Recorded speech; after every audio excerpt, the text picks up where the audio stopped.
The Lord of the Rings of Power Season 2 is upon us, and we have one major rumor confirmed from the showrunners. Tom Bombadil will be in Season 2, but it will not be the Tom Bombadil that readers have come to know and love from Tolkien's various works.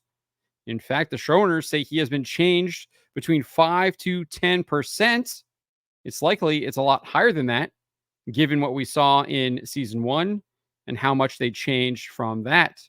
Joining me to discuss this is our resident Tolkien aficionado, Jonathan Watson of theonering.com.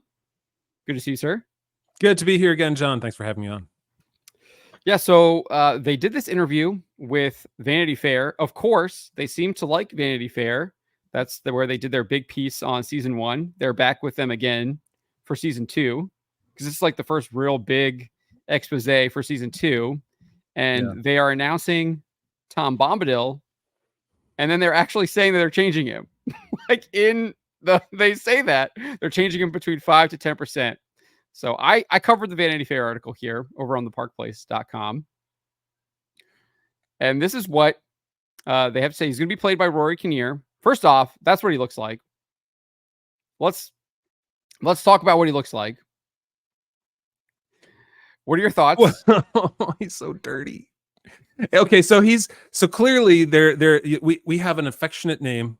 Affection is not the right word, but we have a name for the Harfoots that Michael from our podcast Exploring Tolkien came up with, which is they're the dirty little sociopaths. So they they leave their injured people by the side of the road and let them die to be fodder for the wolves and the hounds and the grubs that come and eat them.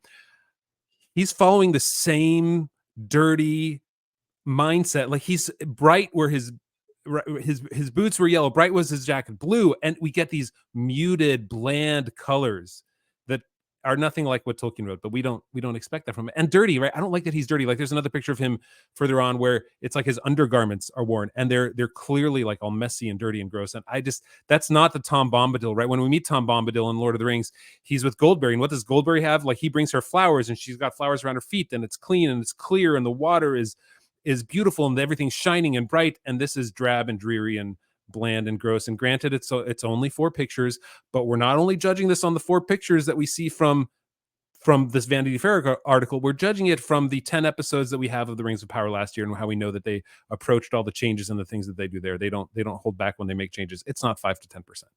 It's not. No, I actually had to do a double take when I looked at this, because they actually do have in the Vanity Fair article. Let me pull that up real quick here. They do have in the Vanity Fair article the description of Tom Bombadil from the Lord of the Rings, and it's like juxtaposed with the image. And so I had to like do a double take, and I'm just like, what? Doesn't he like, oh, that's supposed to be him? I thought it was like just another drab Harfoot, like you were saying, our Hobbit. But here, like, even with the lighting, this is a much brighter picture than we were looking at before. It's still not bright. That doesn't even it doesn't even look blue. It's like a very muted grayish blue, if that. It should be a very bright, popping blue. I mean, this is what makes him so unique in Middle-earth, is that it feels like he doesn't fit in, but that's also part of the charm of him. And we learned that in the Council of Elrond when they say they don't really know who he is and he doesn't care about the world, right? And that's the other interesting thing. They're bringing him into a story that, one, we don't care about and making him care about, apparently. But he's a character that the ring didn't even affect him, right? Nothing affects him. He just wants his little corner of the world because he just doesn't care. He's been there before, really before time began. He's kind of like, maybe the closest thing is in Middle-earth, there are other spirits in the world, like Ungoliant, the original progenitor of Shelob in Lord of the Rings, this giant spider that sucks light.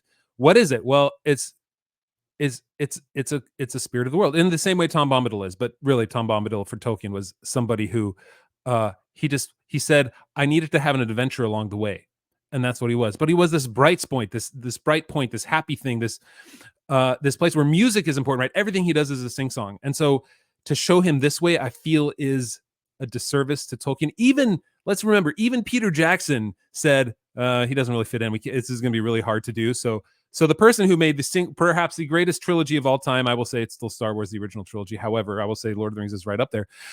He said it's going to be really hard to do, and let's not do him. J.D. Payne and Patrick McKay, who are writing the book Tolkien never wrote, decided it's a great idea to fit in the hardest character in a place that Tolkien didn't even put him in. There is no notion that he's where they are. I mean, do you have the quote there of where they said he will be in this tale of the Rings of Power? Because he's nowhere near where he is in the Lord of the Rings. Yes, before we get to that. Okay. Let's look at these other pictures here. Right, he's now doesn't have his blue coat on. He's not wearing yellow. It looks like he's in a Western or something, right? Yeah, he's in a Western. He's like a blacksmith. Yes, yeah. We saw this. Yes. Yeah, he's literally they literally took their costuming from Wheel of Time and they gave it to him. So yeah, I don't know what they're thinking here. This is kind of where we have a description here of the picture. It says they went to one of Spain's Canary Islands, was used as a location for Tom Bombadil's vibrant homestead. It's his summer cottage. Yeah, they're calling it a summer cottage. Kristen and our director Louise Hooper also had the idea that his summer cottage should be an oasis of life in the middle of the desert, dotted with orange and lemon trees and busy with goats, lambs, and bees. Patrick McKay says. So that's Patrick McKay, obviously being one of the showrunners. But let's get to what you're talking about here. This is what J.D. Payne, the fellow showrunner to Patrick McKay, had to say about where the show is going to encounter Tom Bombadil. And it says here, in our story, he has gone out to the lands of Rhun, which we learn used to be sort of Edenic and green and beautiful, but now is sort of a dead wasteland.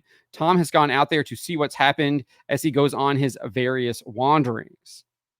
But why would he go out and see what happened? He doesn't care. That's the whole point of him, right? He is the one who is getting him involved in the story seems like the one thing you don't want to do, because he's like Tolkien said, he's an adventurer along the way. He's not going out to research, and we need to take care of the Sauron guy. He didn't even care when Sauron was like he didn't do anything. There was nothing that he did. And even Elrond, who is alive at this time of the story here, he would have said, no, Tom, guys, like, we're not, Bombadil doesn't care, right? He would take the ring and he would just drop it. He would forget about it because it's so unimportant to him.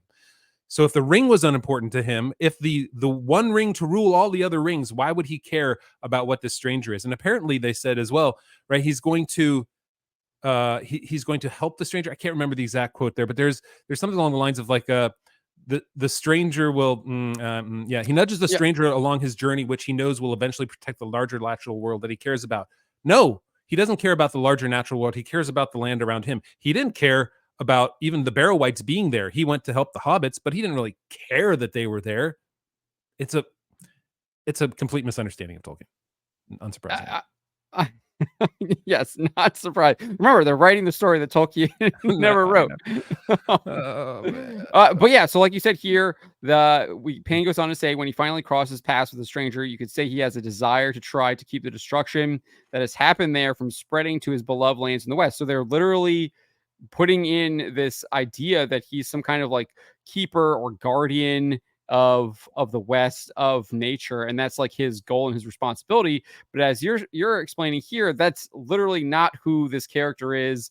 This is fundamentally different from the character. But this guy then has the gall to say, so I'd say our Tom Bombadil is slightly more interventionist than you see in the books, but only 5% or 10%. And they try and justify this interventionism because he just happens to show up when Merry and Pippin are being captured by Old Man Willow, and when they're being attacked by the whites that you just referenced. Yeah, and the only reason they're interventionist is because they're essentially near him, right? He's not interventionist in the sense like I'm going out and seeing what's out there. He's, in my opinion, he simply helps. He's an adventurer along the way, but he doesn't intervene in the adventure. And even Peter Jackson said that, right? He's like, he doesn't move the primary story forward at all. He doesn't. And even Tolkien says this. He said he's unimportant to the story, and he knew that. He just liked the character of Tom Bombadil because he'd written stories and he wanted one along the way. Again, he wrote The Lord of the Rings as a discovery and not as an outline that here's what I'm going to tell. And so writing it took him 15 years essentially to finish it. And it was a discovery along the way. So Tom Bombadil is one of the things he discovered. Does he hold a central point to moving the characters along? No, he doesn't. And that's okay. but he's not this guy. He's going from 0% interventionist to slightly more interventionist is actually infinite, right? 0 to anything is an infinite amount because you can't multiply 0 by anything. And so slightly more is way more than he should be. So this is how Tom Bombadil is described by Goldberry when Frodo specifically asks her about him. She says he is, and then Frodo kind of asks again, and then she says he is, as you have seen him. He is the master of wood, water, and hill. No, indeed. Then when asked if the land belongs to him, Goldberry says, no, indeed. That would indeed be a burden. The trees and the grasses and all things growing or living in the land belong each to themselves. Tom Bombadil is the master. No one has ever caught old Tom walking in the forest, wading in the water, leaping on the hilltops under light and shadow. He has no fear. Tom Bombadil is master. So again, this idea that he's going to be out like protecting the West and like the land seems like just absolute contradiction from what even how Goldberry is describing him in Fellowship of the Ring. Yeah. This is so I have a short brief. There's a chapter of Tom Bombadil in the Return of the Shadow, one of the Histories of Middle Earth books. And Christopher Tolkien points out that Tom Bombadil is really difficult to figure out from his father's notes. But one of the notes is from the first actual narrative text, which are some scribbles essentially in the sidebar or a scheme that was written. He wrote, Tom Bombadil is a, quote, aborigine, which means like original, like an always there kind of guy. He knew the land before men, before hobbits, before barrow wights, which is way earlier than what we see. Well, yes, before the necromancer, before the elves came to this quarter of the world. So he was in Eriador, which is the land that fell under the sea, even before the elves came there. And to have him just have a summer cottage to be he's like a grandma who goes from Boston to Florida in the winter because he's getting old. He's the old one, as I think the elves said, Benedar, oldest and fatherless, Yarwain Benedar. And it's just, again, everything that they do is to serve a purpose, and that's to try and I feel like all they know how to do is to throw out these little tidbits to say, look, we're going to do Tom Bombadil now. Oh, and we've got Gandalf. And they can't make a story on their own. There is a story in what they're telling us. It's just told really poorly, and it should be spread out over thousands of years. Oh, that's the story Tolkien told, not their story. Right. And they should stop putting in these things that are simply nods to what they think the fans want, because no, we don't want a crappy Tom Bombadil. We want a correct Tom Bombadil, and maybe that's really hard to do. In fact, if you listen to Andy Serkis's reading of Tom Bombadil in the recent, I think it came out a year and a half ago or so, the Lord of the Rings audiobook, he has Tom Bombadil speak in a very sing-song voice because pretty much everything Tom Bombadil still says is in meter. And that's true. It's funny because I don't really like it, but I think it's right. And so when you read that, I have a hard time believing they're going to present Tom Bombadil in the way that Tolkien actually. Oh, absolutely not. He's not going to be the guy who's constantly singing, and the hobbits are completely kind of befuddled and puzzled by him, but then also have this like Frodo. Tolkien describes this like joy that Frodo has. He's almost like bespelled, and he doesn't understand it. It's like when he's in the presence of elves, but it's kind of a almost like natural joy that he describes. There's absolutely no way they're going to be able to like kind of convey that, I think, on film, on television whatsoever. There's just no way. And even here, Tolkien wrote this in letter 119 to Stanley Unwin. He describes Tom Bombadil as the spirit of the vanishing Oxford and Berkshire countryside. And then in letter 144, he describes him to Naomi. I think I misspelled her name there. Naomi Mitchinson as an enigma. He's an intentional enigma. He's not supposed to be understood, right? He says, and even in a mythical age, there must be some enigmas, as there always are. Tom Bombadil is one intentionally. He is supposed to be an enigma, and it looks like that's not what they're doing here. I mean, we go back up here, read what J.D. Payne is saying here, saying that I think it's right up here, that he's going to be crossing paths with a stranger. He has a desire to try to keep the destruction that's happened there from spreading to his beloved land in the West. That is not someone who is an enigma. That is someone with a clear goal, someone who is easily understandable, not someone who you're kind of befuddled by, perplexed by, you don't really understand. This is someone who has a goal. You can understand their motivations, and clearly contrary to what Tolkien has described this character as. Yeah, the weird and in a way charming thing about Bombadil is that he just doesn't care. He's a good guy that just doesn't care, and that's really hard to understand. That good doesn't, like, even in that sense, like, he's just not going to fight evil in that way because of who he is. He's been there since the beginning of time, and all this seems like a blip to him. And they shoehorn him into an improper story that they've intentionally created that doesn't match with what Tolkien wrote in order to essentially get views for it. Like, there's nothing good about this. There's nothing It good. is a key jangle. Like, oh look, Oh, I even like Peter that term. Jackson couldn't give you Tom Bombadil, but what we're gonna do, we're gonna give you Tom Bombadil. Look, we're doing Tolkien, we're doing Tom Bombadil. Uh, that's all it is. It's a member berry for not for readers of Tolkien. It's like, oh look, Yeah. Tom Bombadil's actually going to be in here. It's a way to try and give the show some kind of legitimacy, because it clearly doesn't have any in the minds of millions of people who have watched this show and seen it for the trash that it is. 63% of people did not finish the show that started it in the United States, according to a report from the Hollywood Reporter. So that's what it is. That's the reasoning behind introducing this character, in my opinion. But this is another part of the letter that Tolkien wrote to Naomi Mitchison. He said, Tom Bombadil is not an important person. This is what you kind of were referencing earlier. He's not an important person to the narrative. I suppose he has some importance as a comment.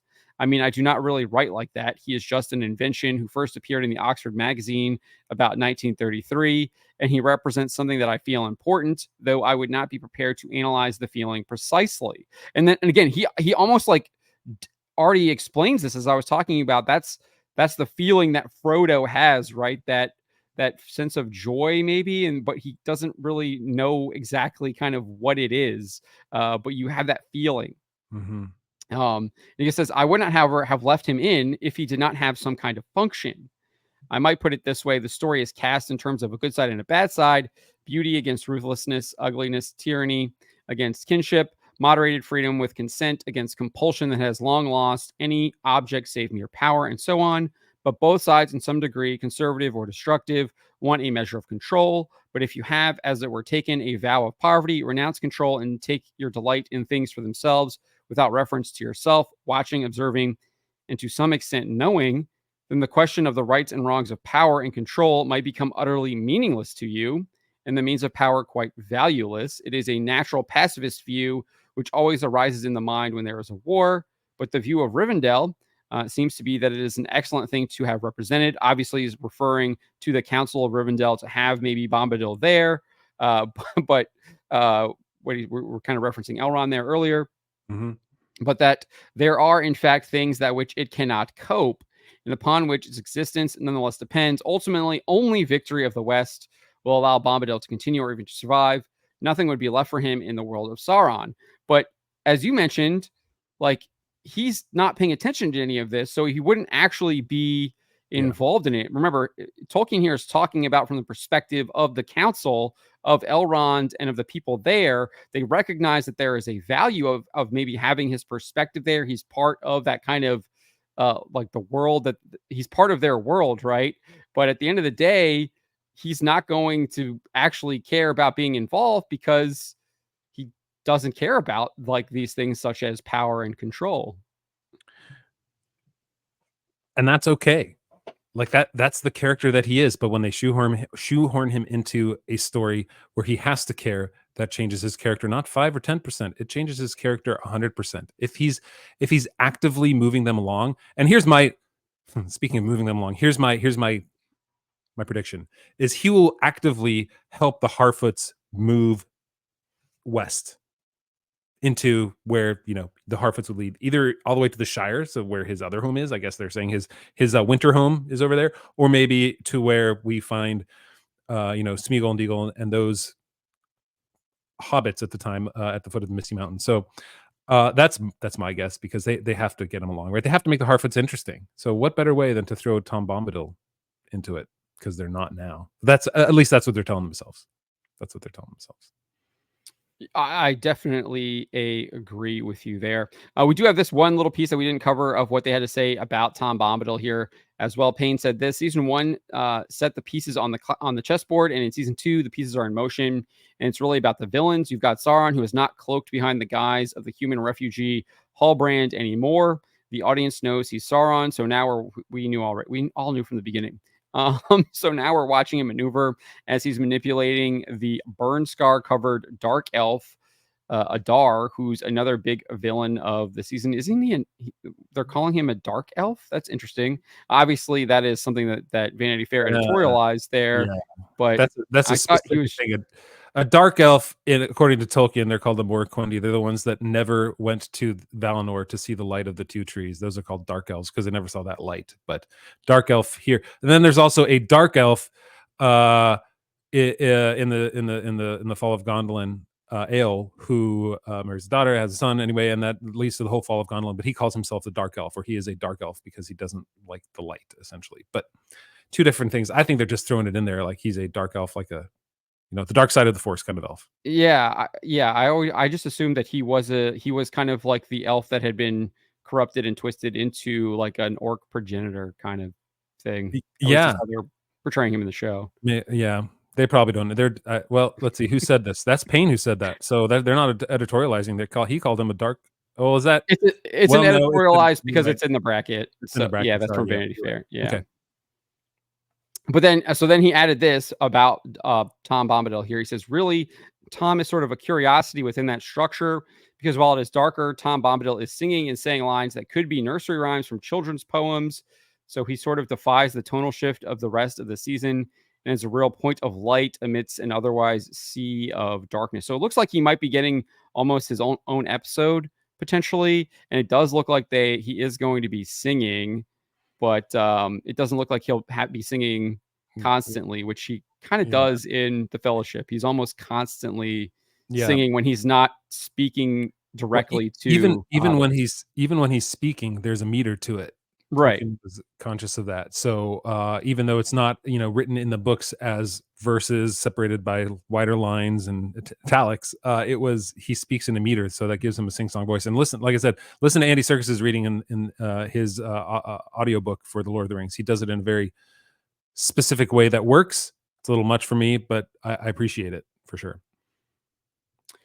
So we obviously were talking about the character's look here, and I think this is probably more along the lines of what Tolkien had in mind. This is from the cover of Yeah. The Adventures of Tom Bombadil, the blue coat, the bright yellow boots. You can see how the colors kind of pop out. Sure, his hat's a little bit darker there, but he's definitely stands out amongst the green. Whereas if we go up and look at here, I mean, he literally is like blending in with the stones It's like in the a background. shadow, man. It's It's it, just a it, shadow. it, If you go back down, scroll back down to that picture you had. So this was an illustration. That one right there of him. That's an illustration by Pauline Baines. He worked directly with her. He said I liked her illustrations a lot, and so he used her for a lot of his illustrations, including The Adventures of Tom Bombadil that was published in the '60s, because he found it closest to his vision of it. Now, again, Tolkien likes the idea that as he says in his essay on fairy stories, that the greatest power of subcreation is what you're creating in your mind, essentially, as you're reading a story, right? Because nobody else can take that away from you. It is a direct connection between the author and you. And so even here, Tom Bombadil, creating this in a way takes it away from our own mind. But he does describe him so specifically with the bright yellow boots and the blue jacket and the feather in the hat. And to just ignore that seems like a pretty horrible move, in my opinion, since we have it right there, and Tolkien worked with that illustrator and said, "This is what Tom Bombadil looks like," and then we get this here. And where's the feather? I was just about to ask, is there a feather? Mhm. Maybe there's a feather on the other side. I don't think we see one in here. Obviously, he's not even wearing the hat. Where's his hat? His boots are clearly like very dusty now and brown rather than yellow. They might have been yellow at some point. We don't even see it Right. there. It's that walk to his summer cottage near Rhun that I made it all dirty. He hasn't had time to wash it yet. And where's Goldberry? Sorry, that's the other nothing thing. here, and then does not look like there is a feather in his hat at all. Right there. Wait, is he going to give Gandalf a staff? Look, there's a staff back there. Is that what he's going to do? He's holding a staff too in his hand, I know. or a So cane. he's like the was it Gringotts? No, I don't know. In Harry Potter, that wizard, the wand store, you know, he's like the guy who's going to give Gandalf his staff. He's I don't remember the name of that in Harry Potter, but still, oh, everything has to have a reason for them. In the same way that, you know, I go back to this here, that midichlorians were a bit disappointing in Star Wars when they were introduced as giving some sort of reason to the Force. You don't need reason for Tom Bombadil. You don't need to give him a purpose outside of he is, and that's okay. But they're making him as a force to drive the story along, and I think that is very contradictory to what Tolkien would have said Bombadil would have done. And I think we can say that 100%. I agree. One thing I do want to point out here, obviously I have a bunch of stuff from Tolkien's letters here, but this does confirm a rumor from your fellow competitors here, the OneRing.net. They did have this back in like 2023. It was part of a live stream. Yalitz Justine Sewell said this: spotted on set is an actor who in the dialogue is being called Tom. When asked if this was in reference to Tom Bombadil, she said it's 100% Tom Bombadil. That's what they are saying. Tom Bombadil has been cast and will show up in season 2. So that appears to confirm this rumor. What I find interesting is we would get another rumor from them, this time from Cliff Broadway, who claimed that a source told them this: Tom Bombadil and Goldberry are in an episode. They are played by the same actor and actress as Melkor, Morgoth, and Ungoliant. The show will confirm the long-held fan theory that Tom and Goldberry are Melkor and Ungoliant, serving out their punishment bestowed on them by Mando. So I've already addressed this. There's no such thing as this fan theory. It's utterly ridiculous. It does not exist. But the fact that they had the same outlet got this information about Bombadil, also claimed this. Well, I think that second quote, was just on a Reddit post somewhere. I think that's all it came from. No, he said it was from his source. Okay, maybe then he said it was from one of his sources, unless he's saying Reddit is his source, which it's possible. But he says if you go over to that OneRing.net post, which I didn't link it in here, I have it on another article that I wrote on that Park Place earlier. But I did look at this. He says that it was one of their sources informed him of this information. Now, I think this is a little bit far-fetched because it just seems so utterly ridiculous. But it's possible. Who knows? Okay, I've been reading Tolkien since 7th grade. That's 30 years plus. So I've never heard of this. I don't know where you'd even get that anywhere in Middle Earth, anywhere in any notes, anywhere. This is not. There's no fan theory that Melkor and Morgoth and Ungoliant are Tom Bombadil and Goldberry. I mean, first of all, the punishment that like these two, like Melkor hated Ungoliant, like he was fearful of her, and their punishment is now you love each other. It's sort of like, wait, that seems pretty good. So your punishment is to be good. Like I don't know. And when he was actually, locked behind the door of night, that was made clear in the histories in Middle Earth, in Tolkien's writings. He's after the battle of after the battle at the end of the First Age, he's locked behind the door of night. Tulkas takes him, chains him up with a chain and Gainor, and locks him behind the door of night, and he can't go on. Right. So, yeah. Anyway, I'm just. But do you think I get the fan theory? Obviously, it's bunk. I don't think that ever existed. This is something that's clearly the source is trying to push, making fun. But do you think that this is a possibility that they actually do something like this? Oh, anything's possible since they're writing the story Tolkien never wrote. I don't put it past them. We still don't know who the freaking mildly androgynous witches are from the first. They never explain any of that. So they just throw things in there without having to explain anything. So would they just throw that in there and say, oh, yes, it's Melkor and Ungoliant, or have a tip to it? Like, is there a spider somewhere in one of these pictures in Vanity Fair that we're missing that could tip our hats? I've got Shalab here from the Return of the King. I don't know. It's so ridiculous. Like, ridiculous is the name of the game when it comes to the Rings of Power. And so you can either laugh or cry when you watch it, and I choose to laugh because it is it is funny, even though it doesn't mean to be, because it is so not what Tolkien wrote. And a lot of people tell me, if you hate it, don't watch it. Well, you know what? Tolkien was excellent. Everything he did was excellent. He put time, every detail mattered to him. And for these people, throwing Tom Bombadil in where he's not meant to be is a detail that matters, and it's a very poorly framed detail. So I hold their feet to the fire because of what Tolkien actually wrote. So anyway, I guess we lost John. There it is. So like the details matter, and to them, right? They don't care about what Tolkien really wrote. They said they go back to the books, but they don't. They don't really care. George R.R. Martin had an interesting article or video. I can't remember where I saw this, but he talks about how there are all these people who want to recreate something in their own image, and he points out Tolkien, and he points out Orwell and all these people, and his own. He's like, yeah, and I hate it. He said, and this is what they're doing, right? They think they know better. They think they do, but they don't. Clearly, they don't. And I think we're going to leave it there. Leave it at that. That is a great ending to the show. Thank you for joining us, Jonathan. What do you guys make of this? The conversation now goes to you in the comments. What do you make of what they're doing to Tom Bombadil? This desecration, another desecration to one of Tolkien's clearly cherished characters.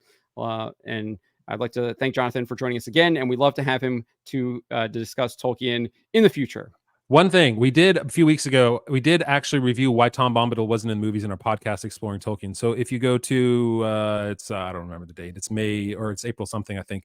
And it's here on YouTube. Just go look up Exploring Tolkien, Tom Bombadil, you'll probably find it. But yeah, we talk about why it was in there, why it was probably a good idea that Tom Bombadil wasn't in the films, and why that was a good idea. So check that out. And I will put that in the description in the link below. Or the link in the description below. So you can find it there. So again, thank you, Jonathan, for joining us. And we look forward to having you back in the future. Anytime. Appreciate it, John.